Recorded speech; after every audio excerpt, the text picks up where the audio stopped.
தித்திக்கும் தேன்தமிழ் திக்கட்டும் பரவட்டும் முத்தமிழ் தாய்க்கு என் முதற்கண் வணக்கங்கள். என்னை போல் வளரும் பேச்சாளர்களுக்கும் வாய்ப்புகள் வழங்கும் பரந்த மனம் படைத்த பேரன்பிற்கும் பெருமதிப்பிற்கும் உரிய நடுவர் ஐயா அவர்களே, பட்டிமன்றத்தின் பாங்கறிந்து பேச வந்துள்ள எனது அருமை பேச்சாளர்களே மற்றும் இந்த இரவு நேரத்திலும் ஜொலிக்கும் நட்சத்திரங்கள் போல் அமர்ந்திருக்கும் எனது அருமை அன்பு இதயங்களே, உங்கள் அனைவருக்கும் இந்த இனிய இரவு வணக்கம் மற்றும் மகா சிவராத்திரி நல்வாழ்த்துக்களை தெரிவித்துக் கொள்கிறேன். இங்க எல்லாம் ஜொலிக்கும் நட்சத்திரம். ஆமாங்கய்யா, எங்க பெண்கள் எல்லாம் பாருங்க எவ்வளவு ஜொலிச்சுட்டு இருக்காங்கன்னு பாருங்கய்யா. இந்த வால் நட்சத்திரம் எல்லாம் எரிஞ்சிட்டு இருக்கனாலதான் நீங்க ஜொலிச்சிட்டு இருக்கீங்க. அப்படிதான் இல்லையா, அவங்களும் வெள்ளையும் சொல்லையுமா ஜொலிச்சுட்டு இருக்காங்கய்யா. இருந்தாலும் எங்க பெண்களுக்கு தான் தனி பாருங்க, அப்படியே ஜிகு ஜிகு ஜிகுன்னு ஜொலிச்சுட்டு இருக்கோம் பாத்தீங்களா. பார்த்தோன்னா அட்ராக்டிவா இருக்குமா நைட்டு 5 மணிக்கு போட்ட மேக்கப்ல. இதே ஜொலிப்போட எங்க பெண்களுக்காண்டி எங்க இளைய தளபதி ஐயா படத்துல பிகில் படத்துல வர ஒரு பாட்டை சமர்ப்பிக்க உங்கள் அனுமதியோடு சமர்ப்பிக்கிறேன் ஐயா. போடுங்க. பாடுமா? சிங்கப்பெண்ணே சிங்கப்பெண்ணே ஆடினமே உன்னை வணங்குமே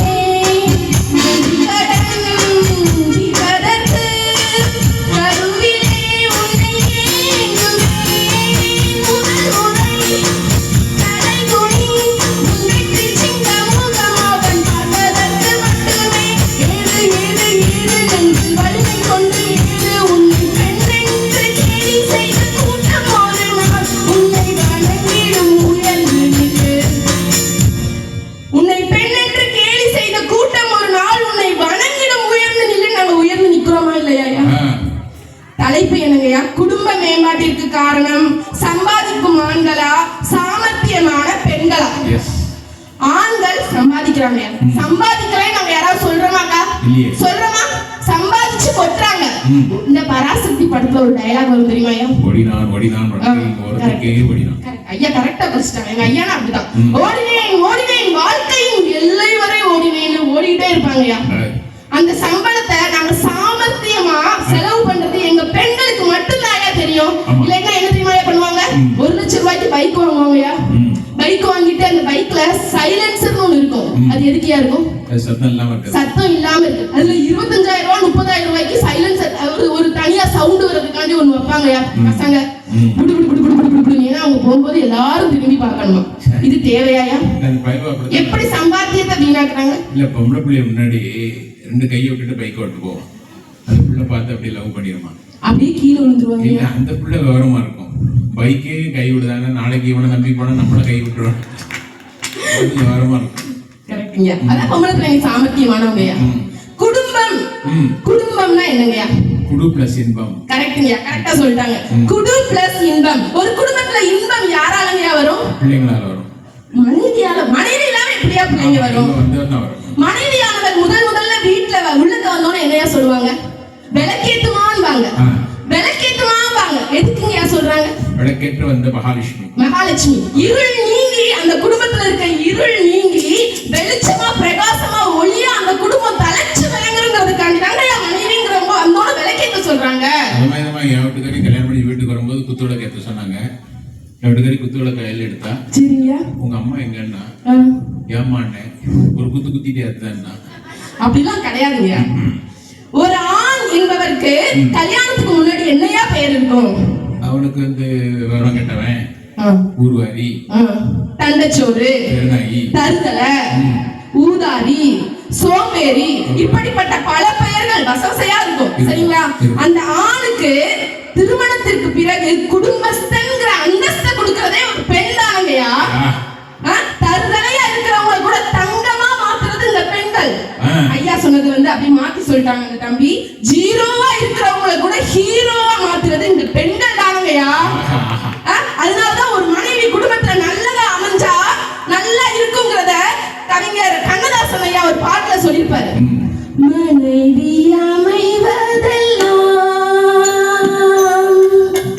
இறைவன் கொடுத்த வரம். நல்ல மனைவி அமைகிறது இறைவன் கொடுக்கிற, கடவுளே கொடுக்கிற வரங்கயா. மனது மயங்கி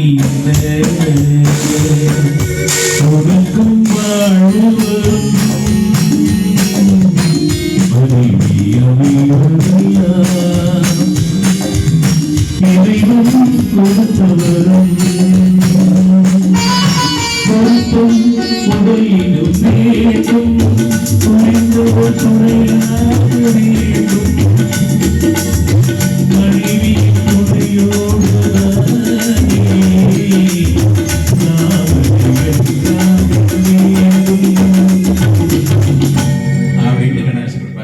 ஆமாங்கய்யா. ஒரு மனைவி இல்லற வாழ்க்கைக்கு ஏற்புடையவளாக தன் கணவனின் வளமைக்கு ஏற்புடையவளாக இருந்தால் அவள் மாண்புடையல் அப்படிங்கிறதுக்காண்டி திருவள்ளுவர் ஒரு திருக்குறள்ல அழகா சொல்லியிருப்பாரு. மனைத்தக்க மாண்புடையல் ஆகித்தற் கொண்டால் வளத்தக்கால் வாழ்க்கை துணை. மனைத்தக்க மாண்புடையல் ஆகித்தற் கொண்டால் வளத்தக்கால் வாழ்க்கை துணை. நல்ல மனைவி அமைஞ்சாதான் உங்க வாழ்க்கை உருப்படும், ஆண்களது வாழ்க்கை உருப்படும். அப்படி அமையலன்னா அவங்க அப்படி அமையாம இப்படி நல்ல டீசென்ட்டா ட்ரெஸ் போட்டு அழகா வந்திருக்காங்களையா? பொண்டாட்டி மொத்தமா குத்தம் சொல்லல, எனக்கு அமைஞ்சது இப்படி ஆயிடுச்சு. ஐயா நீங்களாம் அவங்கெல்லாம் நான் நிறைய பார்த்து கேட்கிறேன், தங்களோட குடும்பத்தை பாதுகாப்பா யார்கிட்டயா விட்டு வந்திருக்காங்க? பக்கத்து வீட்டுக்காரங்கள்ட்டயா விட்டு வந்திருக்காங்க? சொல்லுங்கய்யா. என் மனைவி என் குழந்தைகளை பார்த்து அவன் என்ன சொல்லுதான், எனக்கு அத்தையிட்ட தான். அத்தையும் ஒரு பெண் தானே ஐயா? ஆனா ஒண்ணு தெரியுமா, மாமா அத்தையை இவனை நம்பி விட்டு போயிருக்காரு. நாமளே எவ்வளவு கூறு கிட்டவங்க. ஐயா மாண்புமிகு அப்படிங்கறது யாருக்கையா சொல்லுவோம்? கக்கூசுக்கு பல்ப் போட போய் பொண்டாட்டி விட்டு போயிருக்காரு ஒரு ஆளு. ஐயா மாண்புமிகு அப்படிங்கறத யாருக்கையா கொடுப்போம்? மாண்புமிகுன்னா உயரிய பதவியில இருக்கவங்களுக்கு மாண்புமிகு முதலமைச்சர், மாண்புமிகு தலைவர் அப்படின்னு சொல்லிட்டு கொடுப்போம். ஆனா எந்த காலத்திலும் கெட்டே போகாத முப்பாக்களை தந்த திருவள்ளுவர் 2000 ஆண்டுகளுக்கு முன்னதாகவே எங்க பெண்களை பார்த்து மாண்புடையல் அப்படின்னு சொல்லியிருக்காருன்னா நாங்க எவ்வளவு பெரிய சாமர்த்தியமானவங்கன்னு 2000 ஆண்டுகளுக்கு முன்னாடியே தெரிஞ்சிருக்கா இல்லையா? வள்ளுவர் பொண்டாட்டிக்கு மாண்பு சொல்றது ரைட் இல்ல, தப்புன்னு நான் சொல்லல. எல்லா பெண்ணினத்துக்காண்டி தான் சொல்லியிருக்காரு. பெண்ணு திறமசாலிமா. ஒருத்தன் சொன்னா வள்ளுவர் பொண்டாட்டி வாசிக்க இடத்துல தண்ணி இறங்கிட்டு இருந்தா அவர் கூப்பிட்டாரு, அப்படி விட்டுட்டு போனா வாடி நின்னுது, உள்ள உடல. தர்ம பத்தினியவா அதே மாதிரி ஒன்னா டெஸ்ட் பண்ண போறேன். நான் இப்ப தண்ணி இறக்கு போய் தண்ணி இருக்குதா, ஏங்க வா வாடி விட்டுட்டு வா அப்படின்னா வாடி விட்டு உள்ள விடுந்துட்டு நீ வாசிக்கும் மாதிரி சரியில்லைன்னா. அப்ப அவ சொன்னா வாடி 5 நிமிஷம் நின்றுது, நீ வள்ளுவ மாதிரி வாக்கியம் இல்லைன்னு உள்ள விடுது. அவ்வளவு குத்தம் சொல்றப்ப நீ வைக்க நடக்கணும்ல. கண்டிப்பாங்க கண்டிப்பா. இது கவிஞர் வாலி ஐயா ஒரு பாட்டுல அழகான பாடல் வரிகள்ல சொல்லியிருப்பாரு. வாலிபங்களோடும் வயதாக கூடும் ஆனாலும்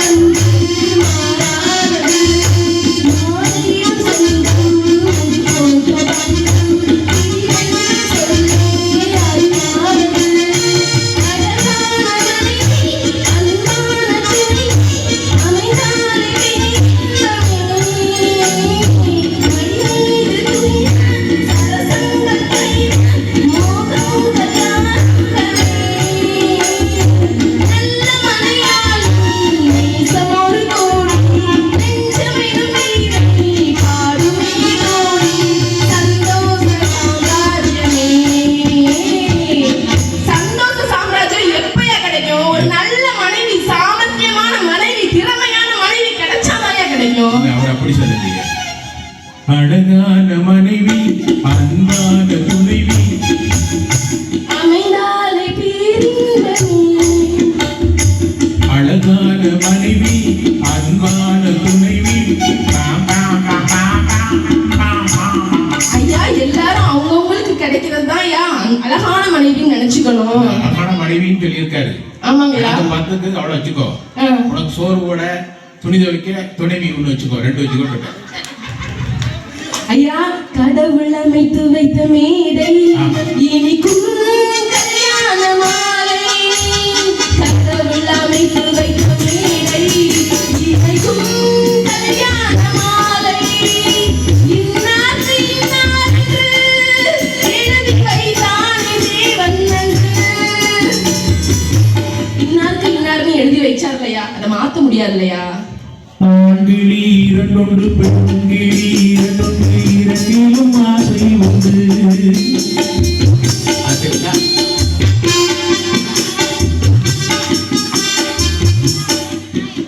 நான் ஒரு விகட கவி. இன்று நான் ஒரு கதை சொல்வேன். ஓங்கிய பெரும் காடு, அதில் ஓங்கி உயர்ந்ததொரு ஆலமரம். ஆலமரத்தினிலே அற்புத வனத்தினிலே ஆண்கிளி 2 சந்தோஷம் அங்கதான் உண்டு. ஐயா, ஒரு செடியை கூட ஒரு இடத்துல இருந்து புடுங்கி இன்னொரு இடத்துல வைக்கணும்னா அந்த செடி அந்த இடத்துல வேரூனி வளர்றதுக்கு சில வார காலம் இல்ல சில மாத காலம் வரும் இல்லையா? கண்டிப்பா இருக்குமாயா? ஆனா பெண்களாகிய நாங்கள் எப்படி தெரியுமாயா, நேத்து பாப்பாங்கயா, இன்னைக்கு நிச்சயம் பண்ணுவாங்கயா, கல்யாணம் முடிச்சு நாளைக்கு அனுப்பி விட்டுருவாங்கயா. உண்மையிலே பெண்ணு திறமைசாலிமா. இப்ப நாங்க பாருங்களேன், பொண்ணு பார்க்க வரோம்னா 50 பேர் வரோம், நிச்சயதார்த்தத்துக்கு 500 பேர் வரோம், கல்யாணத்துக்கு 5000 பேர் வரும். ஆனா நீங்க எங்க வீட்டுக்கு தனியா தான் சிங்கிளாயா வரும். சிங்கம் எப்படிக்கா போவோம்? நம்மலாம் சிங்கிளா தாங்க போவோம். நாங்களே எவ்வளவு தைரியசாலிகள். 50 500ன்னு வரும். ஆனா நீ ஒருத்தி வந்து அத்தனையும் முடிச்சதை பத்தியா ஐயா, நாங்க கல்யாணம் முடிச்சு அடுத்த நாளே வரும்போது எங்களுக்கு உணர்ச்சிகள் இருக்காதாயா? இருக்கும். வேதனைகள் இருக்காதாயா? பிறந்த மண்ணை விட்டு வரணும் கஷ்டம் இருக்காதாயா? ஏன் வரி அங்க உட்கார்ந்துட்டே வேற வழி இல்லையா, பத்தி விட்டுருவாங்க. அதுக்கு மேல உனக்கு இந்த வீட்டுல இடம் இல்லைன்னு பத்தி விட்டுருவாங்க பேரண்ட்ஸ். அப்பா அம்மா ஆசை இருந்தாலும் 25க்கு மேல உங்களை வைக்க முடியாது. ஆமாங்கய்யா. அப்படி இருக்கும்போது எங்களுக்கு பெண்களுக்கு வேதனை இருக்கும் இல்லையா? அந்த வேதனைய வைரமுத்து ஐயா அழகான பாடல் வரியில சொல்லியிருப்பாருயா.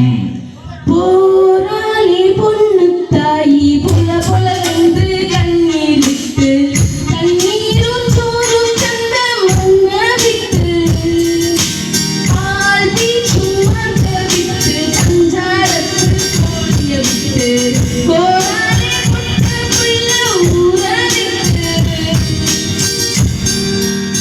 நாங்க எவ்வளவு கஷ்டப்பட்டு வருவோம்யா, கண்ணீர் விட்டுட்டு வருவோம்யா. வந்தாலும் தம்பியை விட்டுட்டு, அண்ணனை விட்டுட்டு, அப்பாவை விட்டுட்டு, அம்மாவை விட்டுட்டு, குட்டி நாயை விட்டுட்டு, பிறந்த மண்ணை விட்டுட்டு இங்க வரீங்க.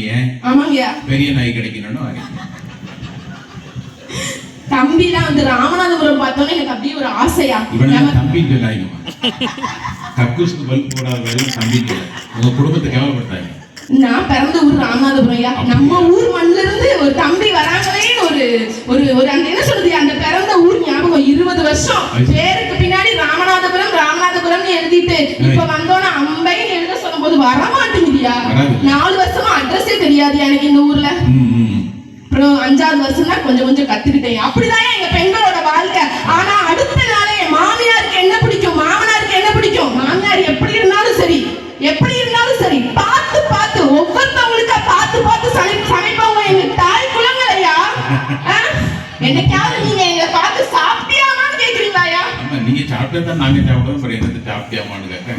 இன்னமும் சொல்லுவாங்க வீட்டுக்காரர் சாப்பிட்டதுக்கு அப்புறம் தான் சாப்பிடணும்னு. அம்மா என் வீட்டுக்காரே அப்படிதான் சொல்றா, நீங்க சாப்பிட்டதுக்கு அப்புறம் தான் நான் சாப்பிடுவேங்க. ஏன்டி என் மேல அவ்வளவு பிரியமானே. இந்த டாக்டர் மருந்து கண்டுபிடிச்சாலும் மேல மருந்து வேலை செய்தாலும் குரங்கு நாய்க்கு போட்டு வைப்பேன். அது மாதிரி நான் சோறு வாங்கி அதில் ஏதாவது விஷம் கலந்துட்டான்னு உனக்கு போட்டு பார்க்கேன். என் வீட்டுல நீ தான் உண்டை கட்டி. அப்படிலாம் இல்லைங்கய்யா. உங்களை இவ்வளவு அழகா அருமையா இந்த வயதிலும் எவ்வளவு இளமையா இருக்கீங்கயா. ஏன் வெளியே இருக்காங்களா? இவ்வளவு இளமையா உங்க வீட்டுல பாதுகாத்து வச்சிருக்கிறது இந்த பெண்கள் தான். எங்க பெண்களோட சாமர்த்தியம் தான். கரையான வார்த்தை சொன்ன, பாதுகாத்து உன்னை உயிரோட வச்சிருக்கிறது. பெண்கள் எவ்வளவு சாமர்த்தியமானவங்கிறதுக்கு ஒரு கதையா. இது வந்து நிஜத்துல நடந்த கதை. மின்விளக்க கண்டுபிடிச்சது யாருங்கயா? Thomas Alva Edison. அவரது வாழ்க்கையில நடந்த கதையா. தாமஸ் ஆல்வா எடிசன்ங்கிறவங்க குழந்தைகளை கேட்டுக்கங்க. 5 வயதுல இருக்கும் போது வீட்டுக்கு வராரு. சின்ன குழந்தையா இருக்கும் போது பள்ளி முடிஞ்சு குடுக்குன்னு வீட்டுக்கு ஓடி வராரு. அம்மா எங்க மிஸ் இந்த லெட்டர் கொடுத்திருக்காங்கம்மா, இந்த லெட்டர் உன்னை படிக்க சொன்னாங்கம்மான்னு கொடுக்குறாரு. அந்த லெட்டர் படிச்ச உடனே அந்த தாய்க்கு மனசுக்குள்ள வேதனை, கண்ட அழுக, அப்படியே சில மாதிரி நிக்கிறாங்கயா. இந்த குழந்தை கேக்குது, அம்மா இந்த லெட்டர்ல என்னமா எழுதிருக்காங்க மிஸ்? அந்த குழந்தை அந்த அம்மா ஒரு நிமிடம் தன்னை சுதாரித்துக் கொண்டு இந்த குழந்தைகிட்ட சொல்றாங்க, தம்பி நீ ரொம்ப அறிவாளியா இருக்கியாப்பா. இந்த பள்ளியில உன்னை படிக்க வைக்கிறதுக்கு ஏற்ற திறமையான ஆசிரியர்கள் இல்லையாப்பா. நாளையிலிருந்து நம்ம நூலகம் போவோம், நூலகத்துல போய் கத்துக்குவோம் அப்படின்னு சொல்லி அந்த அம்மா சொல்லிடுறாங்கயா. உடனே அந்த குழந்தை சரின்னு சொல்லிட்டு அவங்க அம்மா கையை கூப்பிடுச்சு. அந்த அம்மா ஏழை பெண்மணி, படிப்பறிவு இல்லாதவங்க. அடுத்த நாள் நூலகம் கூட்டு போறாங்கயா. இப்படியே நூலகத்தில் படித்து இன்று பல ஆயிரம் கண்டுபிடிப்புகளை கண்டுபிடித்த தாமஸ். நமக்கு இந்த குண்டு விளக்கெல்லாம் அழகா இருக்குல்லையா? அழகா இருக்கு, சூப்பரா வடிவமைச்சிருக்காங்க இந்த ஊர் மக்கள். செமையா இருக்கு. இந்த விளக்குகள்லாம் நமக்கு கொடுத்த தாமஸ் ஆல்வா எடிசன் பெரியார் ஆனதுக்கு அப்புறம் ஒரு நாள் அந்த கடிதத்தை எடுத்து படிக்க வேண்டிய சூழல் ஏற்படுகிறது. அப்ப அவங்க அம்மா உயிரோட இல்ல. அந்த கடிதத்துல என்ன எழுதி இருந்தது தெரியுமாயா? கரெக்ட் ஐயா சொல்லிடுவாங்க. அந்த கடிதத்தில் உன் குழந்தை மூளை வளர்ச்சி குன்றிய குழந்தை, அந்த குழந்தைக்கு இந்த பள்ளியில் இடமில்லை, அதனால நாளையிலிருந்து இந்த பள்ளிக்கு அனுப்ப வேண்டாம் அப்படின்னு சொல்லிட்டாங்க. அந்த தாய்க்கு எவ்வளவு வேதனை இருக்கும் ஐயா. அடுத்த நொடியே அந்த குழந்தையின் மனதை மாற்றி இன்று உலகம் போற்றும் அறிவியல் மேதாவியாக தாமஸ் ஆல்வா எடிசனை உருவாக்கியது ஒரு சாமர்த்தியமான தாய் அல்லவா? தாய் அன்னைக்கு அந்த உணர்ச்சிசப்பட்டு அழுது ஆர்ப்பாட்டம் பண்ணி அந்த கடிதத்தில் இருக்கிறது அந்த குழந்தையிடம் சொல்லி இருந்தால் ஒரு எடிசன் நமக்கு கிடைத்திருக்க மாட்டாங்க கண்டிப்பா. ஆனா தாமஸ் ஆல்வா எடிசன் கரண்ட் கண்டுபிடிச்சி டங்ஸ்டன் நிலையை மாட்டி நைட்டு 12 மணிக்கு பல்ப் எரிஞ்சப்போ பக்கத்தில் படுத்திருக்க பொண்டாட்டி எழுப்பி பாரு அற்புதத்தை இந்த அம்மா ஒரு வார்த்தை சொல்லிச்சு, அணைச்சிட்டு படுறா. தாய் செய்த தருந்தவத்தை அருந்தவத்தை மனைவி செய்யவில்லையே. பெண் பிள்ளைங்களுக்கு பதின் பருவத்துல ஏற்படுற பிரச்சனைகளை ஒரு தாய் எவ்வளவு சாமர்த்தியமாக சமாளிக்கிறாங்கிறதுக்கு ஒரு எக்ஸாம்பிள் சொல்றதுக்கு முன்னாடி ஒரு பாட்டு பார்த்துருவோம் ஐயா. தான் பெறாத மகளுக்காக ஒரு அம்மா வந்து கடிதம் எழுதுறாங்க. அதுல வந்து அந்த அம்மா பட்ட கஷ்டத்தினால குழந்தை பிறந்தாலே, பெண் குழந்தை பிறந்தாலே எவ்வளவு கஷ்டம் வருது. பொல்லாதது உன் பூமிதான், போராட்டம் தான் வாழ்வடி, கொல்லாமலே கொள்வாரடி, குற்றங்கள் சொல்வாரடி, வராத துன்பம் வாழ்விலே வந்தாலும் நேரில் மோது, வராத துன்பம் வாழ்வில் வந்தாலும் நேர்ல நின்று ஒண்ணி கட்டையா மோது, உனக்கு யாருமே துணை இல்லைன்னு வயிற்றுல பெறாத குழந்தைக்கே சொல்லும் போது, பிறக்கும் போது எங்களுக்கு எங்க தாய் எவ்வளவு சொல்லியிருப்பாங்கயா. ஒரு 10ஆம் வகுப்பு மாணவி வீட்டுக்கு வராயா ஓடி, அம்மா ஃபர்ஸ்ட் அப்பாட்ட போறா. ஏன்னா பெண் பிள்ளைங்கனாலே யாருக்கு ரொம்ப பிடிக்கும்? அப்பாவுக்கு தான் பிடிக்கும். எடுத்தோட நம்ம தான் என்னதான் சோறு ஊட்டி குளிப்பாட்டி அழகா பேக் போட்டு பரீட்சைக்கெல்லாம் நாங்க தான் சொல்லி கொடுப்போம். ஆனா ஓடி வந்தாலும் அப்பாட்ட தான் போவாங்க.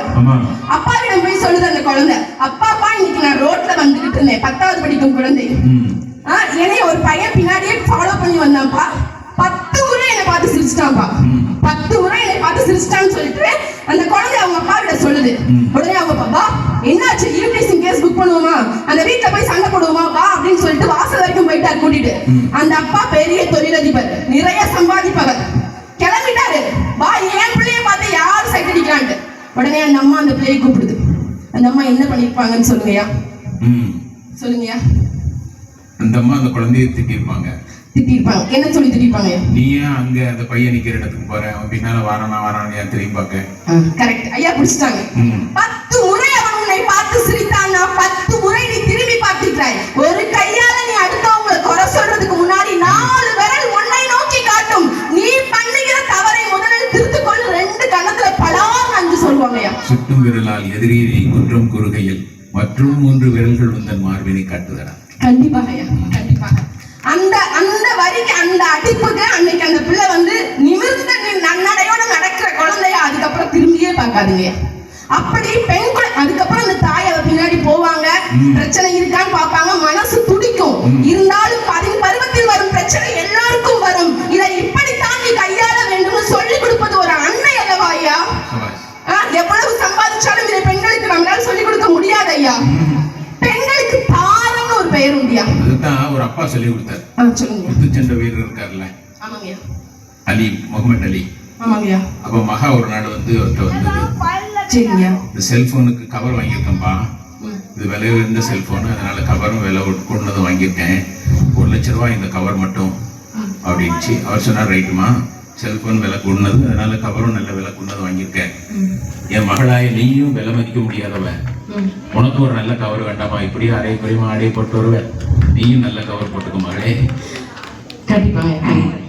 பெண்களுக்கு தாரம் என்ற ஒரு பெயர் உண்டியா? ஆமா. தாரம் அப்படின்னா என்னங்க அர்த்தம்? தாரம்னா நம்ம குடும்பத்துக்கு அவ பாரம் அப்படிங்க இல்லையா?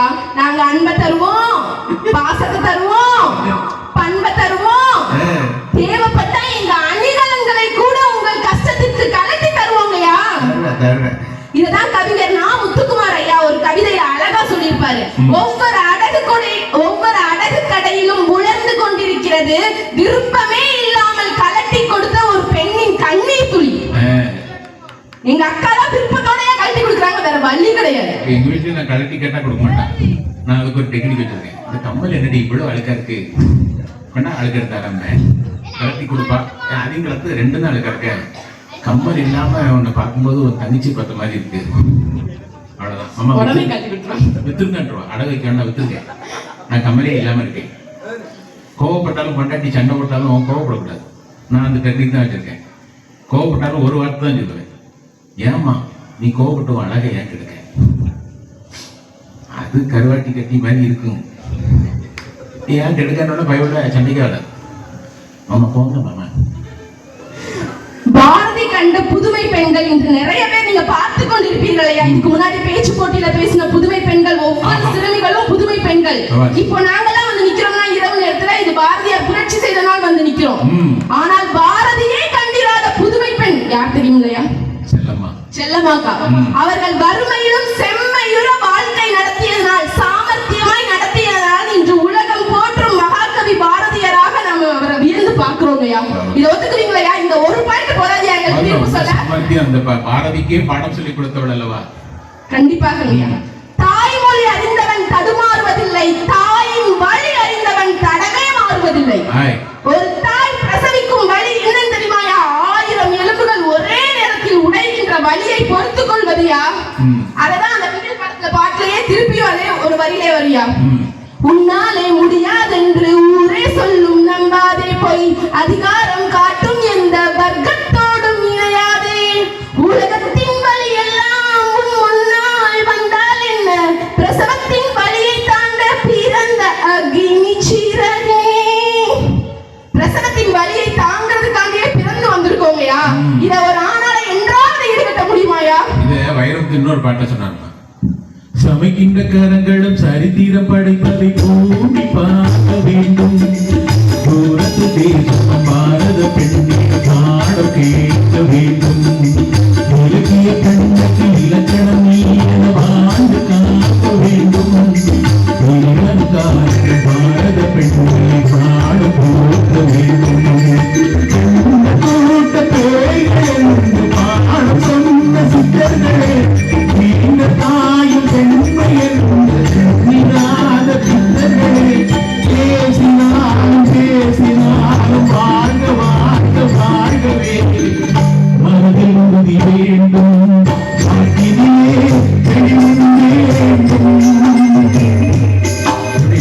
அந்த பெண்ணுக்கு மனதிலே உறுதி வேண்டும், அவள் வார்த்தையிலும் வாக்கிலும் தெளிவு வேண்டும்.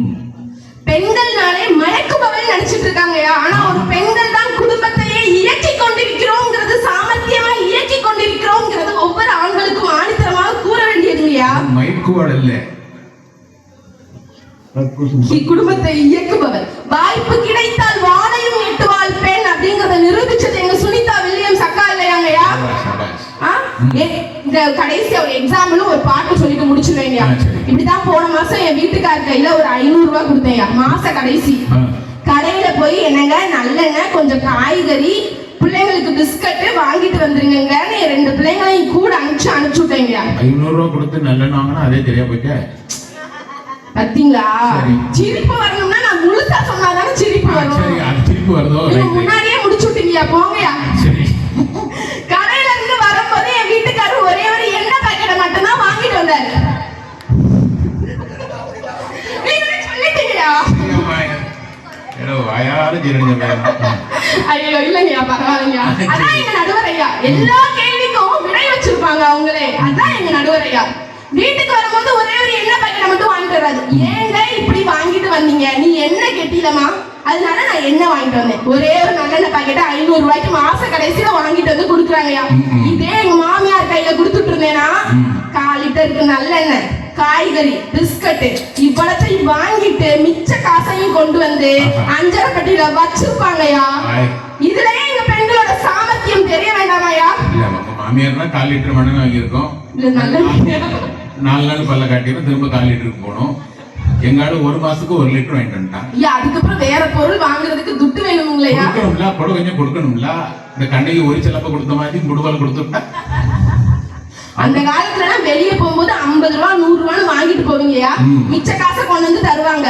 இந்த காலத்துல அப்படியாக்கா? சொல்லுங்க. எல்லா காசும் போன்குள்ளே இருக்கியா? அந்த காலத்துல 2 ரூபா கொடுத்தா எவ்வளவு காலம் புலி உருட்டி கொடுப்பான். இப்ப 2 ரூபா கொடுத்து புலி கடுக்க ஆணை வரான். அப்போ 5 ரூபா கொடுத்ததுன்னா ஒரு பாட்டில் எண்ணெய் ஊற்றி கொடுப்பாங்க. இப்போ 5 ரூபா கொடுங்க சுண்டூரில் முக்கி தலையில் தச்சுட்டு ஓடி இருந்தாங்க. இல்லையா, கூகுள் பே, போன் பே, அந்த பே, இந்த பே, எல்லா பேயிலும் பணத்தை ஃபுல்லா சாப்பிடுது.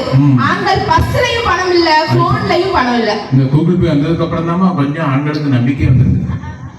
பெண்களுக்கு நம்பிக்கை எல்லாம் போயிடுச்சுங்க. ஆமா, எப்போ சட்டையில அடிப்பானே தெரியல. நைட்டு 1 மணிக்கு ஷூட் பண்ணி தருவோம். சட்டையில 50 ரூபா இருக்குன்னு நினைத்து கழட்டி போட்டு படுத்தோம்னா காலையில ஒண்ணுமே இல்லை. அது என் வீட்டுக்காரர் ரொம்ப திறமைசாலி. 20 தேதிக்கு மேல கையில காசு இல்லாம தரமாடும் போது பக்கத்து விட்டு ஜெயகாட்டா வாங்கிட்டு வரட்டா 3 வெட்டியும்பா. அந்த தெருவிலேயே ஜெயகாட்டா எவ்வளவு கிடையாது. எல்லாருக்கும் எனக்கு தெரியும். இந்த வேவ்ல என்கிட்ட சுட்ட ரூபாய பின்வாசல் வழியா போய்